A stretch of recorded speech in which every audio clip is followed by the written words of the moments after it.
இலங்கையில் உருவாயிருக்கக்கூடிய தித்வா புயல் காரணமாக தமிழ்நாட்டுக்கு நாளைக்கு நவம்பர் 28 வெள்ளிக்கிழமை ரெட் அலர்ட் எச்சரிக்கை கொடுக்கப்பட்டிருக்கு.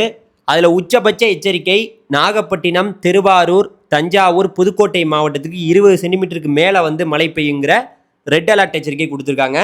அதே போல் காரைக்கால், மயிலாடுதுறை, அரியலூர், அதுக்கப்புறம் திருச்சிராப்பள்ளி, சிவகங்கை, ராமநாதபுரம் மாவட்டத்துக்கு 20 சென்டிமீட்டருக்குள்ள மழை பெய்யும்னு ஆரஞ்சு அலர்ட் கொடுத்துருக்காங்க நாளைக்கு வெள்ளிக்கிழமை.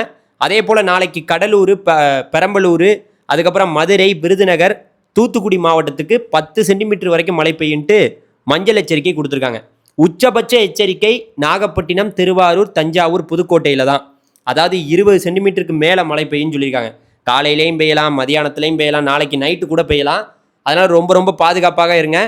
அடுத்தடுத்த அறிக்கையோடு தொடர்ந்து சந்திப்போம். தொடர்ந்து இணைந்திருங்கள். இதே போல் செய்திகளை கேட்க மறந்துடாமல் நம்ம சேனலை சப்ஸ்கிரைப் பண்ணி வச்சுக்கோங்க. நன்றி, வணக்கம். அடுத்த வீடியோவில் பார்க்கலாம்.